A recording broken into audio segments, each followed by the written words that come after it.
is my pleasure to introduce our speaker for the day, Idalia Romero. Good. Am I on? I don't want to scare anybody, but I'm always on. Good morning, Oneness. For those who don't know me, my name's Idalia Romero. I am a religious science certified prayer practitioner here at Oneness. I am also a certified prayer chaplain at the Unit Church in Annapolis. And as of 9 weeks ago, I am also Mrs. Beauchamp. I married an awesome guy that's a number 11 from a 1 to 10. So, my beloved. So good morning and welcome. I'm always honored. In this particular case, Reverend Brian sent out an email, and I said, okay, I'll do it if somebody else doesn't want to do it. But then, it turns out that I was going to be up here speaking, because that was God's plan anyway, right? So that's how God works in our lives. So I just want to start this talk today by just us communicating with each other. So if you can turn over to somebody and say to them, you are awesome. You are awesome. And then turn to somebody else and say, I am awesome.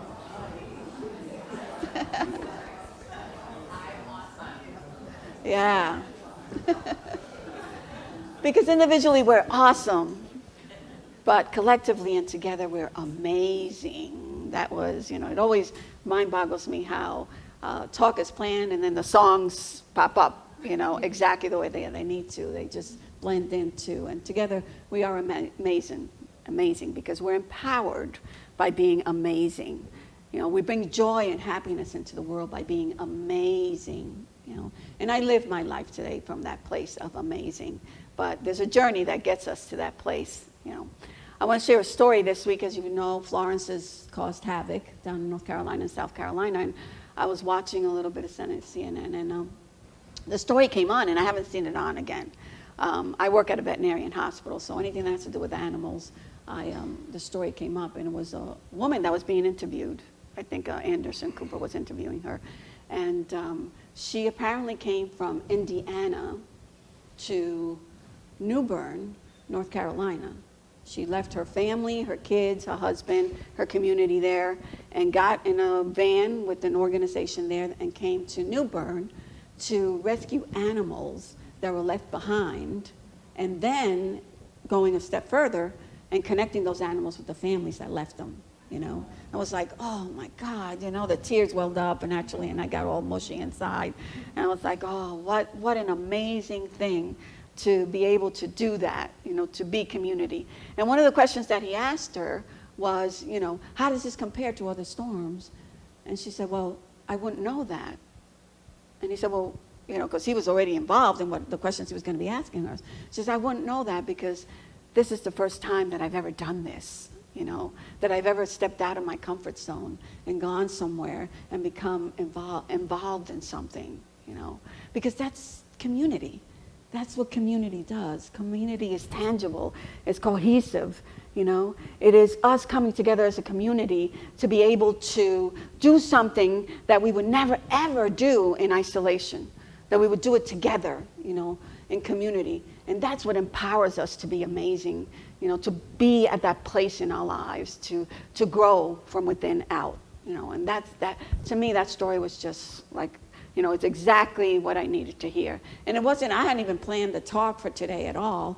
It was just something that bubbled up, that came up because it made me once again become aware of where do I come from?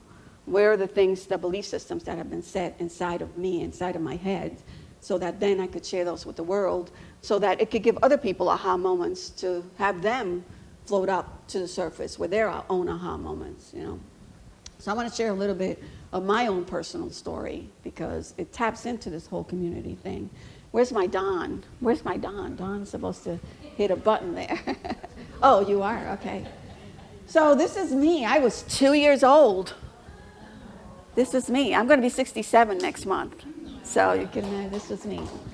But the thing about this picture, the thing about this picture is that I came out of my mother's womb, and this is the earliest picture I have of me as a baby. I don't have any baby pictures of me. But I came out of my mother's womb doing the things that we're all going to come into the world to take care of everyone else, right? We come into this world to tell everybody what to do, to make sure they do the right thing, to control them, to manipulate them, to do what we want them to do, to say the right things whenever they need to say the right things. You get the story here, right? It's pushing and controlling and doing, having other people do what they need to do. And in this picture, the story is that this was my sister. My sister's all the way up there. Her little head is up there on the left-hand side. This was her kindergarten graduation. And I'm in the middle, in the center. I demanded to be in this picture. That's how the story goes, Could you imagine, at 2, like I said, I came into this world to tell people what to do, when to do it, how to do it, And that's, that was my job. That's the job that I came in. The seed was planted and I came forth. But there's a lot of pain in doing that. There is a lot of pain in getting to that place. Because I also, throughout my years, as I became older and went out into the world, it was my will, not God's will. I had to tell God what to do, when to do it, and how to do it. And what happens after time, as I mentioned before, community is about bringing people together to do things, not do them in isolation. Well, as time goes on, I was trying to bring all these people together, but at the same time, it was becoming an isolated world for me. I was isolating. I was going deeper into a place where none of us want to be. None of us want to be in that place because it gets lonely and you get tired and you go to, you're trying to get help for yourself and you reach out to somebody and there's no one there because they're not really doing all the things that you want them to do when they're doing them, when they're supposed to be doing them. So you sort of detach yourself from these people, and you don't want anything to do with them. And that's what was happening to me. As time went on, as I became older, and older to me was, I was in my 20s, mid-20s, and early 30s. I was now getting to that place where it just became. And I also, the other side of me, I had a corporate job that I was involved in and I was growing in and I was doing all the things that I needed to do and my mentors were training me to be out in the public, to speak, to go into clients and make presentations and all this stuff. So that was the other side of me that was doing that. So therefore, I didn't think I was isolated, because I had this stuff going on. And I thought that I was doing community and that I was being of love and service to my community and my fellow man, because, but that wasn't happening. It was in 1982, at that time, and I'd like to say that a friend brought me to a New Thought movement, but it was really an acquaintance. I was sitting talking to somebody, and they said, hey, why don't you come to this service on Sunday? And what happened was I went to that service on Sunday because I was in so much pain inside, and I was so disconnected from everything except my job, right, that I went. And when I got there, the things that were being taught at that particular service, which was a unity service with Eric Butterworth, he said something that day was, change your thinking and change your life. Whoa, what a concept, change your thinking. But, it was my first service, so there was still this blockage of like, I don't think so, buddy. It wasn't happening that quick. It was something that evolves with time as these things kept being said. So about 2 weeks later, somebody else said, well, why don't you come to this other service? It's over at Alice Tully at Lincoln Center across the street. And I said, well, what's that about? She says, well, it's a place called Religious Science, And I said, okay, I'll try that, So I went over there to Religious Science, and I'm back from the day where Raymond Charles Barker, all those speakers that were coming to New York to speak in New York. I'm back from that day in that era, So I'm sitting there in a service, and somebody says, a quote from says the name Ernest Holmes. And I was like, Ernest Holmes, who's that guy, you know? Where is he from? And so, okay, well, all right, it turns out that these teachings are from Ernest Holmes, all right? So I made that connection and said, science of mind is a practical thing that allows us to use our minds in practical ways to help other people who are sick, impoverished, and unhappy. Yo, I'm in. I am so in, you know, because don't forget, this is what my mission in life is, and I am going to keep coming back because they've got something here that's going to allow me to go out there and take care of all those crazy people that I had in my life. Not really understanding, you know, I'm attracting these people into my life, right? You know, my consciousness is attracting them. So for years I went back and forth, you know, to unity, and then I gravitated to religious science, and I dabbled into something that was going to allow me to become a prayer practitioner. So I dabbed in that. I said, okay, maybe one day I'll be one of those, you know, because I'm going to pray for people to help people, you know, get out of there.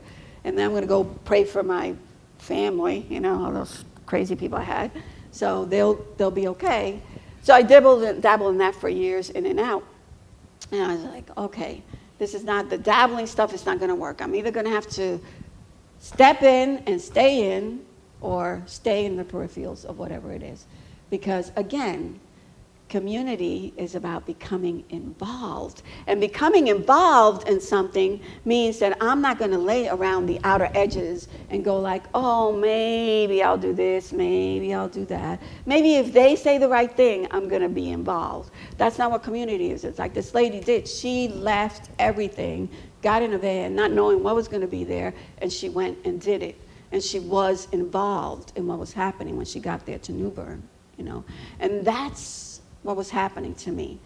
I started to realize that if I did not stay and do the things that I was being told that would help me get out of that place where I needed to take care of everyone and everything and manipulate and control, that my life was not going to get better. It wasn't, you know, because tiptoeing through the tulips is not, you know, it's the tulips and it's really nice, but tiptoeing doesn't work, you know. So you know, I'm a Motown girl.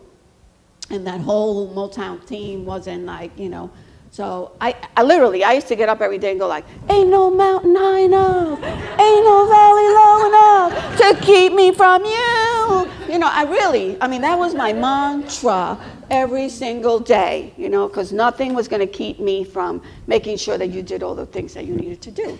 So could you imagine, you know?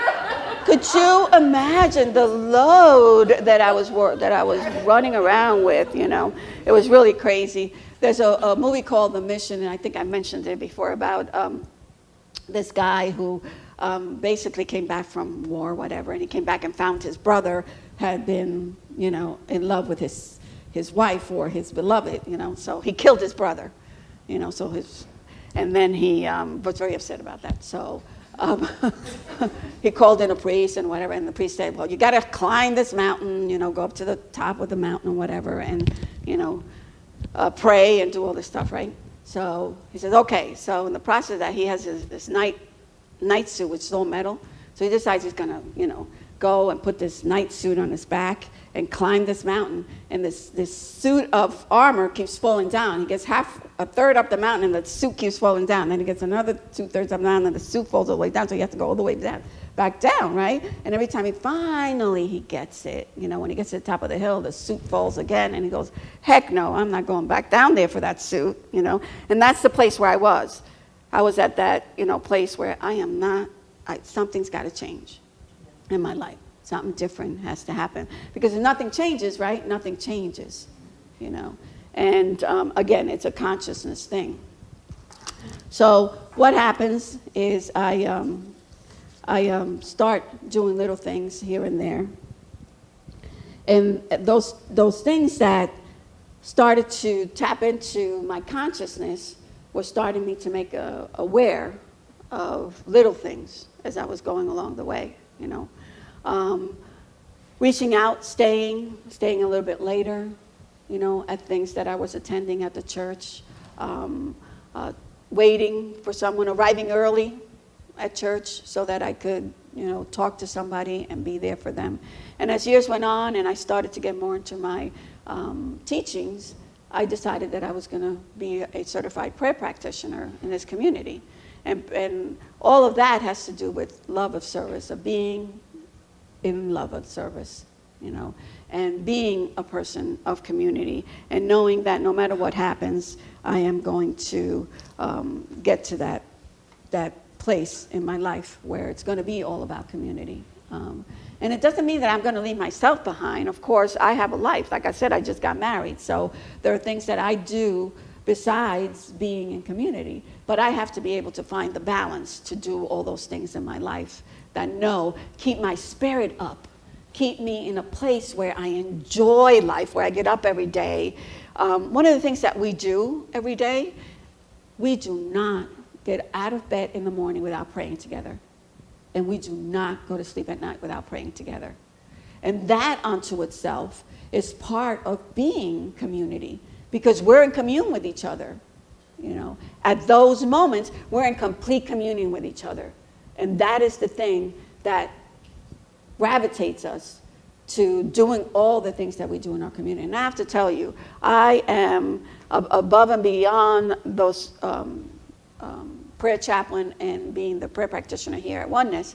I am also delegate for the Al-Anon family groups of all of Maryland and Washington, D.C. So all of that part of my life has to happen, regardless of what is going on in my life. But at the same time, I have to know that I'm amazing, that I am amazing, because individually I'm just awesome, but I'm amazing because of all of you. I'm amazing, and it's a wonderful thing. So how did I get there? How did I walk this journey of getting to that place in my life? We talk about the 10 concepts of science of mind. There are 10 concepts, and I'm just going to go through a couple of them because it's like, what a concept, right? God is all. God is all. God's universal. God is everywhere present. For the longest time, I used to say a prayer, even before I came prayer practitioner, I used to say a prayer, God is in me, God is in my brother, God is in my sister, God is in this chair, God is, and it's the truth. God is everywhere present. And if I live my life from the fact that God is everywhere present, when I get on that beltway every morning, I know that God is everywhere present. I know when that person cuts in front of me, I know that God is in that car, But that's a consciousness. That is a consciousness of me knowing and understanding that God is universal, And that it's about spirit, soul, and body, We all talk about the spirit. Oh, it's all spiritual. It's wonderful. It's, it's spirit, But what about the soul? What about the soul? The soul has everything in it. All the good, bad, and good. The soul holds all of eternity in it, The soul is the most awesome place in our lives. We were talking about feeling in prayer. We were talking about those things that, that we in the reading, it's a feeling inside. When we do treatment, it's a feeling. And that's the soul inside of us, Remember Soul Train? And we used to come down the middle and get really into it. It's Soul Train. It's soul time, And that's the soul coming out of us, But it has to work through the body. It has to work through the body. There's no other place that the soul can work through, And it's inside each and every one of us, The divine creative process, and we deal with it every day, It's about God. It's about the soul. And it's about manifesting, And how do we manifest? How do we get to that place of knowing that something is going to happen and that it's all good, that no matter what it looks like, it's good because God is good. The goodness of God is always there for us, always tapping us on our shoulders, always saying, this is good. And you're going, hey, no, this is not good, buddy. You know, but it's good. It's good because sometimes we'll look at stuff and we go, no, this is just not happening. I'm not doing this. But it's always for our goodness. It's always for our greater good. Always. No matter what happens, it always comes through as our greatest good. And the wholeness of life, which is harmonious unification. It's harmonious. It's peaceful. It's love. It's kindness. It's really a beautiful, beautiful thing. If we just relax and allow it to be, you know, what a concept, relaxing. You know, what a concept, knowing that we're whole exactly where we are. Then nothing changes that wholeness. There's, Ernest Holmes always says, there's nothing to heal, only the truth to be revealed. And the truth is that we're whole exactly where we are. We're complete exactly where we are. And that's the beauty, again, of it all. You know, understanding these simple, simple things that get us to that place in life. It's so simple, you know. That kiss thing. Keeping it simple. Silly, I say silly, you know. So, living in the eternal now, how does that happen? I was talking to Lali before and I said, you know, we're talking about 30, 40 years, how quickly things go. You know, I said, well, you know, I feel like I've been married for 30 or 40 years, really. And that's because of our relationship. But, you know, in time, there's no time and space, you know. 30 or 40 years doesn't matter. Because I said to her, well, I hope that we can be together 30 years, you know, at the ages that we are. She says, oh, just live in the moment and in the now. And I said, thank you for reminding me of that, because that's all it is. It's the now. It's this very moment. It's exactly where we are right now in the oneness community. We're here in this room, in this sacred space. It's what's happening here right now, you know. And if we live in this now moment, again, amazing things can only happen. We can look in each other's eyes. We can connect with each other. We can touch each other. We can be there for each other. We can listen. We can listen. And maybe that's all one of us needs, to be heard for today, at this very moment. You know, and we have the power to do that. We are empowered to do these simple things for ourselves and for each other, you know, to be the oneness community. And we are an evolving community no matter what happens. We're evolving. Today we could come in and it could be peace and serenity, and next week it could come in and it could be anxiety or whatever it is. Flux. Let's call it flux. You know. But again, that's the goodness of life. That it has to be evolving. It has to be growing. We always have to be reaching for something, to be at a greater space, to be at that place and time. You know, who knew that today was going to rain? Yesterday I looked, it said clouds and sun, you know. But no, it was rain. And I said, okay, I just need to wear different shoes to church so I could wear my little pumps that I have bought, you know. So that's what we're evolving. We're growing into being. And being doesn't mean that we're going to arrive at something and that we're going to graduate and go like, oh, I got this. Don't worry, I got this. Come here, talk to me. I got this for you, you know. It's not, we don't have it. You know, when we think we have it, we don't have it. We don't, you know. And that is really a wonderful thing to know and accept for ourselves. Because acceptance is all about community.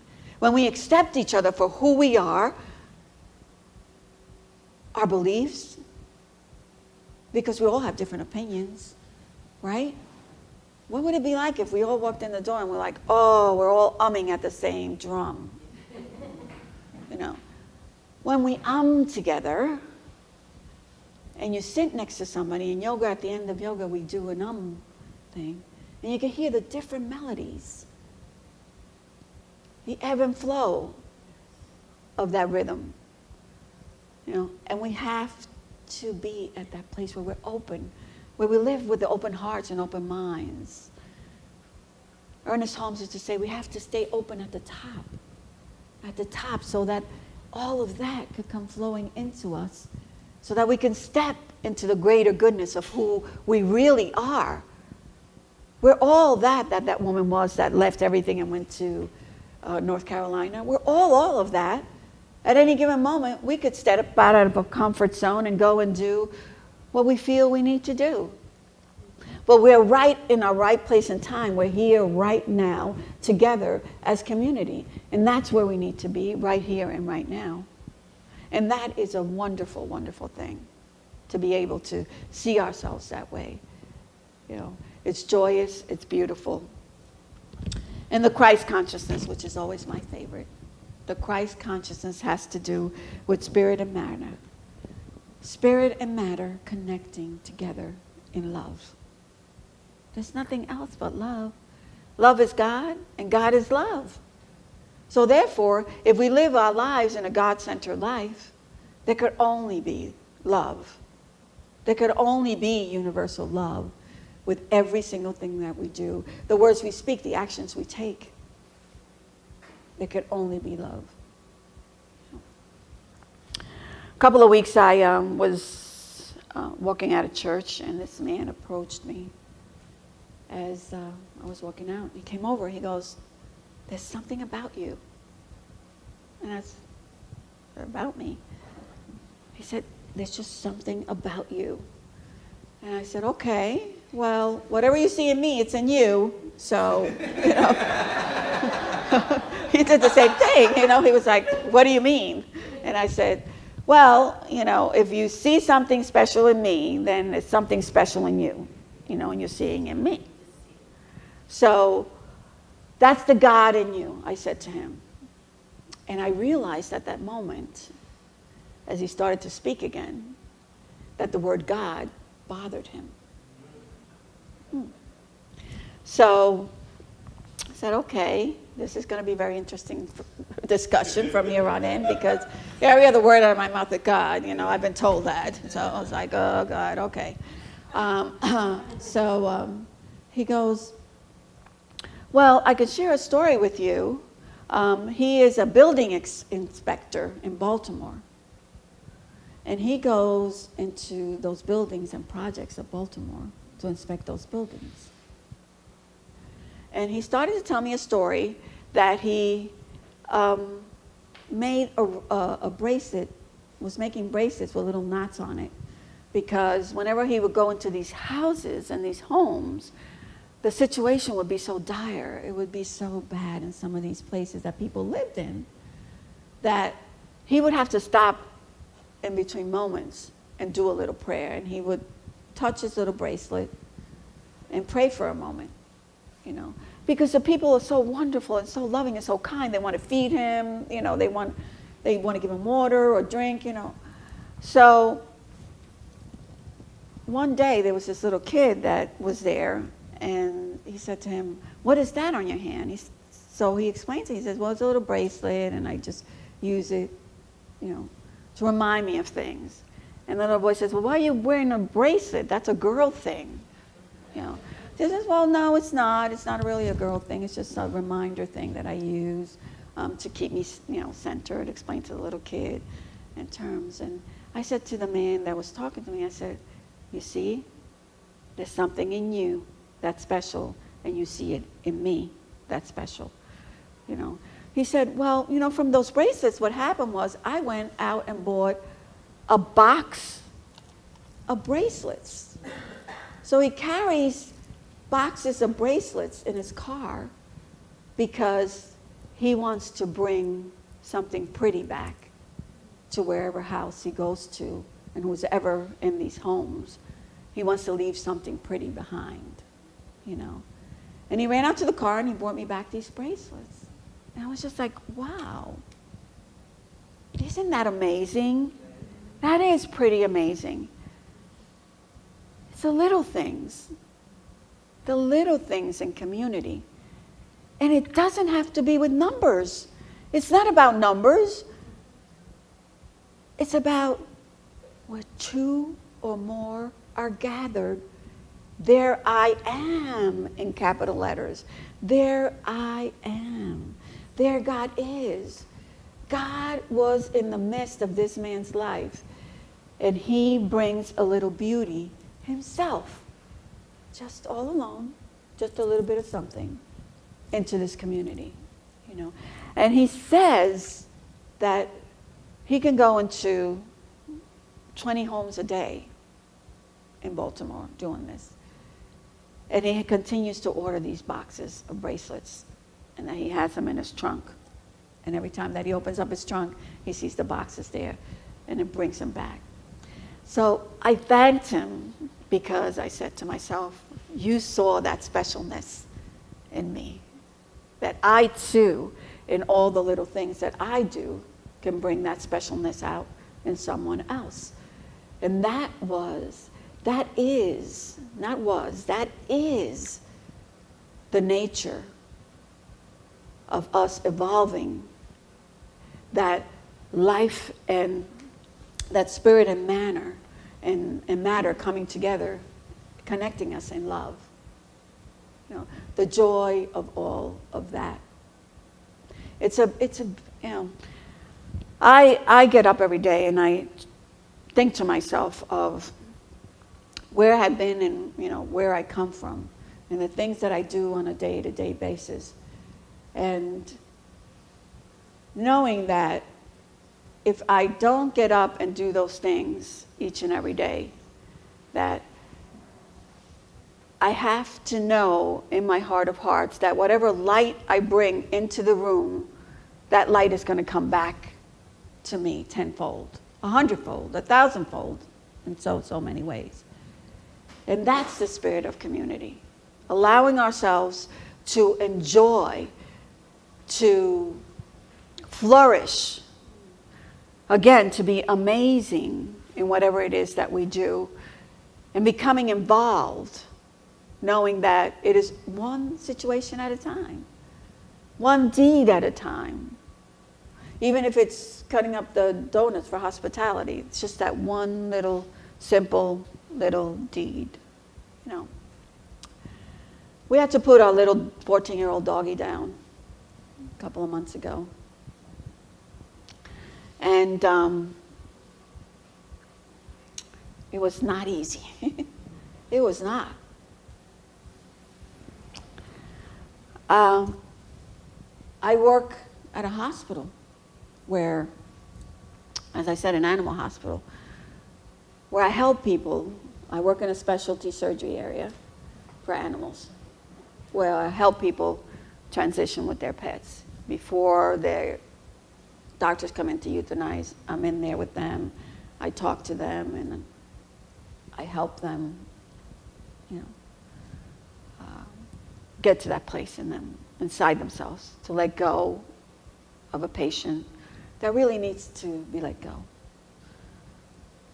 But as we know, dog is God spelled backwards, right? We all know that. So the day that we had to let a little doggy go, you know, we made that decision. He had cancer. He was 14. And we didn't want him to suffer. But it's not the same. It's not the same because it was my dog. It was our dog. So, of course, it wasn't the same. You know? So as the day wore on and waiting for him to come from work so we could do this together, you know, I kept talking to myself. But at the same time that I was doing that, I had this community of people that I work with that all knew what was going to be happening. And they were so involved in me and how I was acting that day and what I was doing that day and when was Phil coming and was he okay and, you know, when all this was going to happen. They were really into it.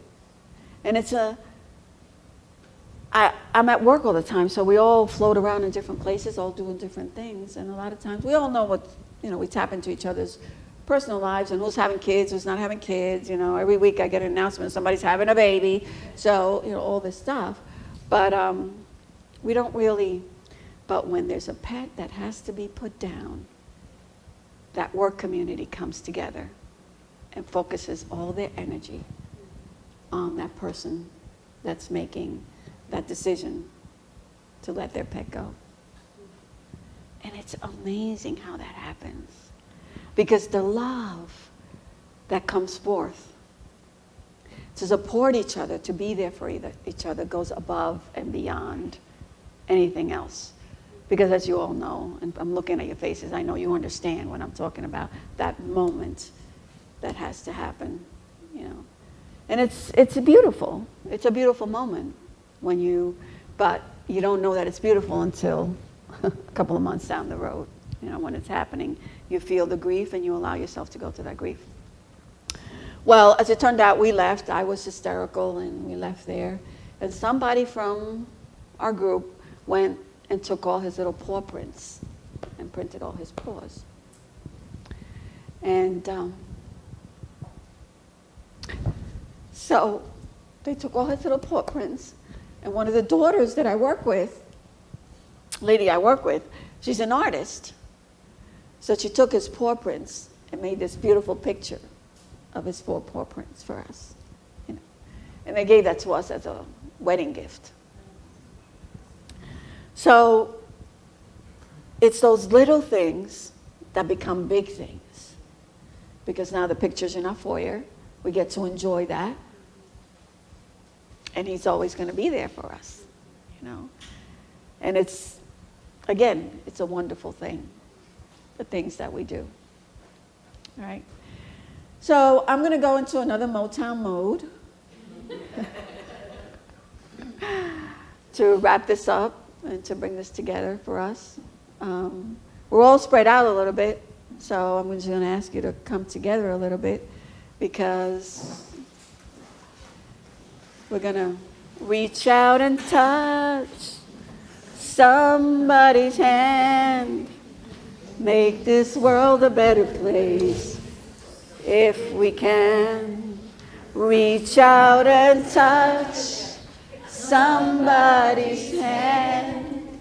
Make this world a better place if you can. All right, so as we just allow that joy, allow that love to just, we feel it in our souls, in our hearts. To know that there's only one presence and one power. And this power, this presence is universal. It's everywhere present. And we know without a shadow of a doubt that it lives inside of each and every one of us.